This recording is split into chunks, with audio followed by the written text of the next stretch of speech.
Владата лаже дека зема нови кредити за да враќа стари. Ако беше така, долгот ќе се намалеше. Лидерот на СДСМ Венко Филипче со жестоки критики за економските политики на владата.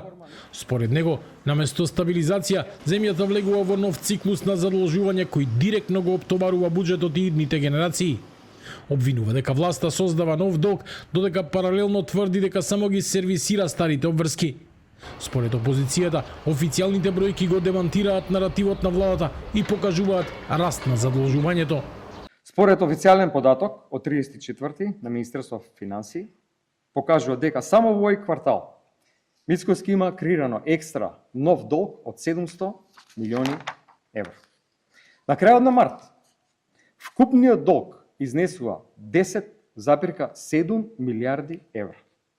Лагите дека оваа влада се задолжува само за да враќа стари долгови е практично демантирана со овој податок.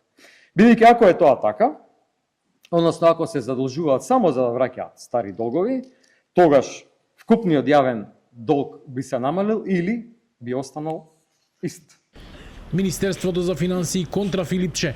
Оттаму велат, јавниот долг во првите 4 месеци од годинава изнесува 10,7 милиарди евра, односно 59,7% од бруто домашниот производ.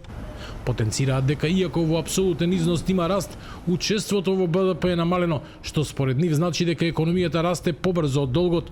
Дополнително нагласуваат дека новите задолжувања се делумно за враќање на стари обврски како еврообврзниците, но и за финансирање на буџетот и капитални инвестиции.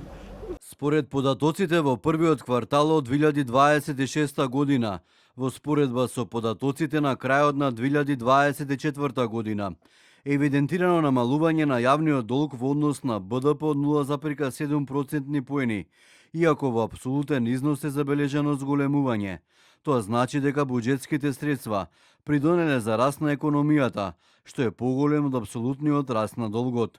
Исто така од втората половина од 2024 до првиот квартал од 2026 година е направено обезбедување на средства на меѓународниот пазар со цел отплата на доспејани обврски од претходните години.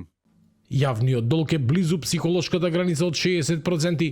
Професорот по економија Борче Треновски вчера за телевизија 24 вели дека состојбата не е алармантна, но предупредува дека мора да се биде внимателен, бидејќи земјата веќе се движи во зона на зголемен ризик и клучно е како ќе се сервисира долгот во наредниот период.